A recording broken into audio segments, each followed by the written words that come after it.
existed since prehistoric times. It was worshipped by primitive cultures.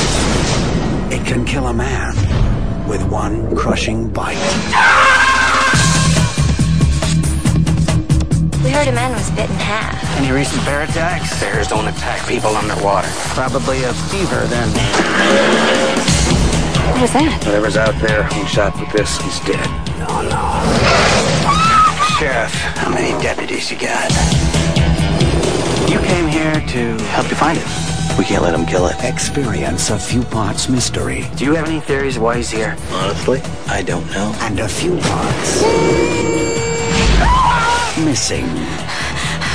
It's a human toe. Is this the man who was killed? He seemed taller. Oh my God. Bill Pullman. Shoot him! No! How much of a wacko is this guy? Bridget Fonda. Mother! Oliver Platt. Maybe he swam back up! Maybe not. I just have this feeling everything's totally safe. The Earth's oldest creature has just found a new home.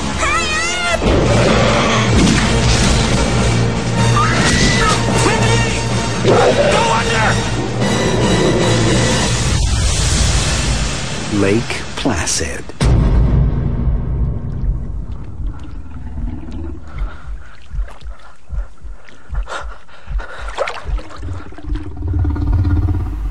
Bonjour à tous et soyez les bienvenus dans cette 95e vidéo d'État Critique. Plus que 5 critiques et nous arriverons à la 100e qui, comme certains d'entre vous le savent, sera une vidéo spéciale où je ne reviendrai pas sur un film en particulier, mais sur moi, sur ma chaîne, sur ma façon de faire mes critiques, sur mes projets de vidéos, etc.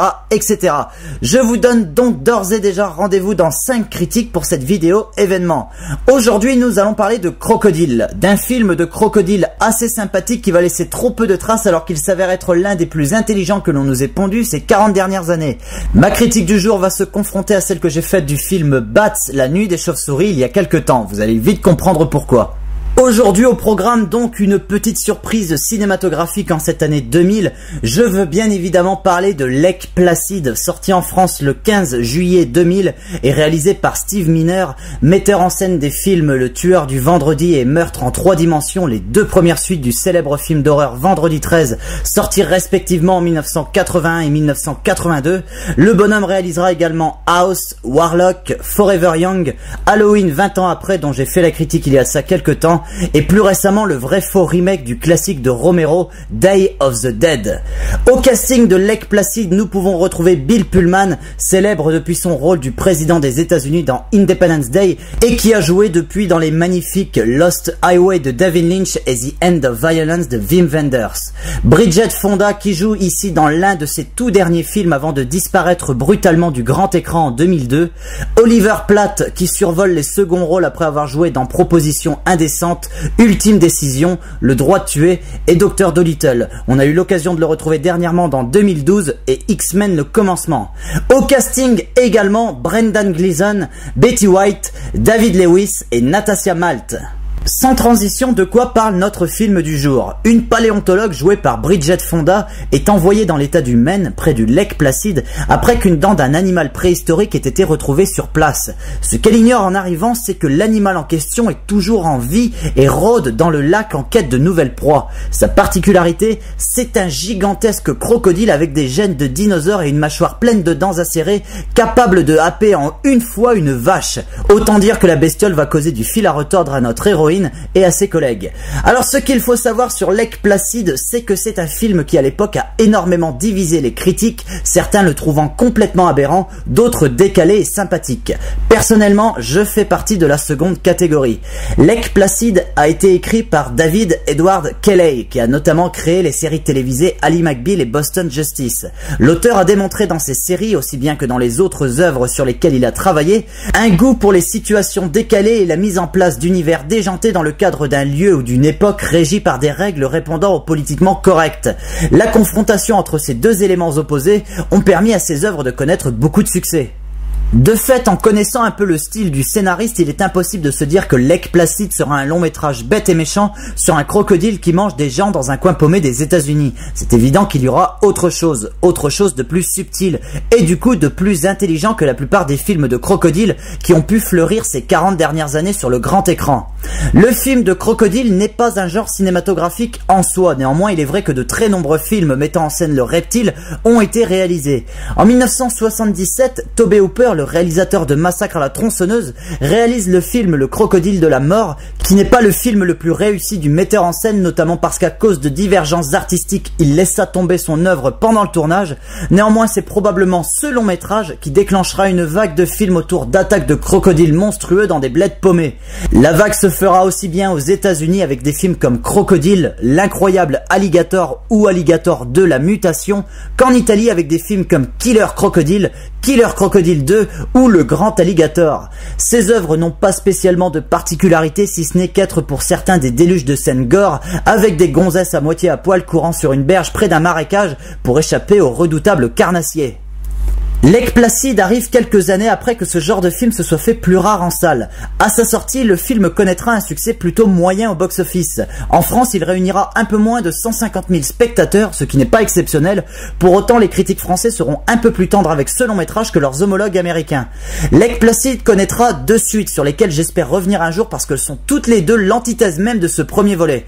Lake Placid 2 sortira directement en vidéo en 2007 et Lake Placid 3 directement en vidéo également en 2010. Ces deux films, reprendront presque point par point avec de très légères nuances l'histoire du premier film en dénaturant complètement la spécificité du propos qui faisait le charme de celui-ci.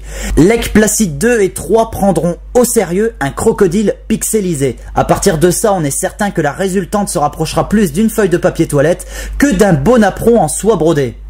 Lake Placid, c'est pour moi l'antithèse de Bats, la nuit des chauves-souris, sorti en France la même année. À cette époque, on peut assister au cinéma à une recrudescence des films d'horreur avec des créatures tueuses, telles que des serpents, des requins ou des chauves-souris.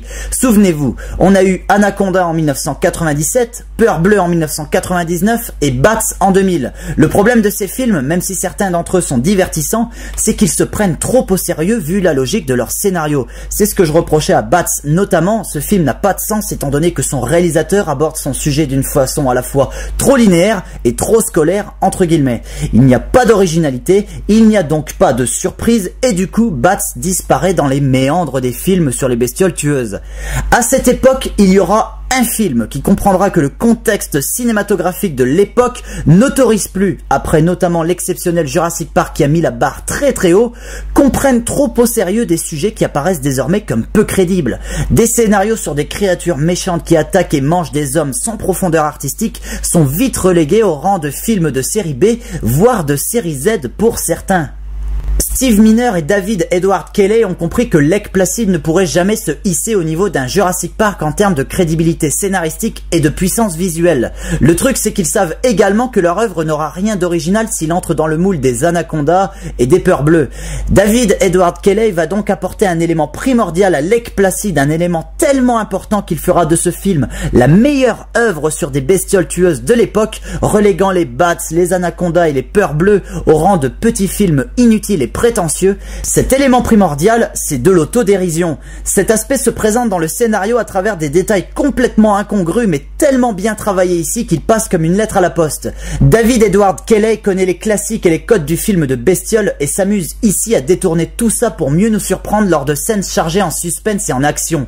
Le comble de Lake Placid, c'est quand même d'arriver à nous faire croire qu'une vieille dame nourrit ce qu'elle considère comme son gros bébé, à savoir le crocodile gigantesque avec des vaches vivantes. Je pense que rien que ça suffit pour comprendre que Lake Placid possède plusieurs niveaux de lecture, surtout au second degré.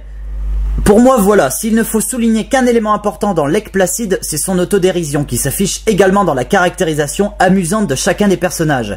Parce que cet aspect donne au film toute son originalité et fait qu'il se détache de tous les autres films de monstres de l'époque. À côté de ça, Steve Miner donne à son long métrage un aspect graphique et visuel propre et efficace.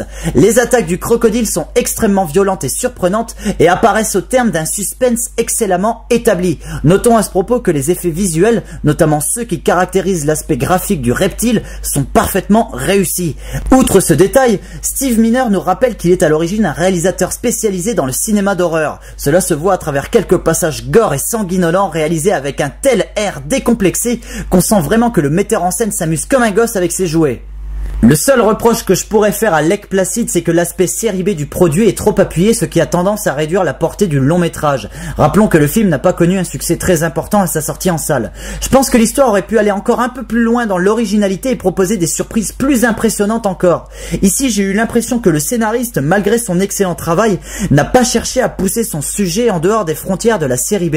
Alors oui, il y a de l'autodérision, mais je reproche juste un léger manque de folie. Quand on imagine une grand-mère élevant un crocodile tueur, on peut se permettre de créer un univers décalé autour d'un reptile tueur.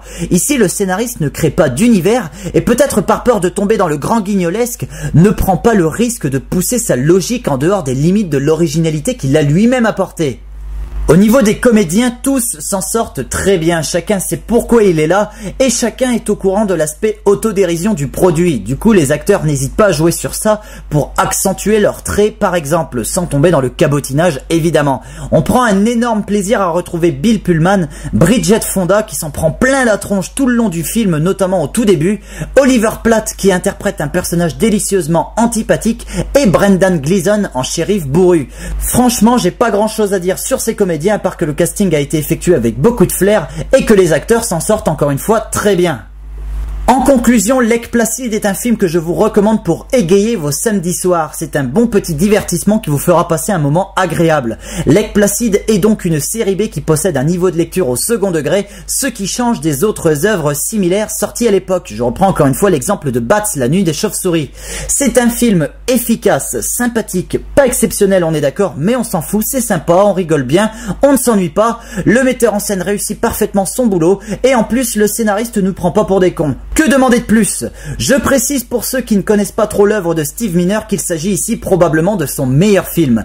Voilà, donc sur ces mots, je vous donne rendez-vous pour une prochaine critique, je vous dis bye bye, allez au cinéma et à la prochaine.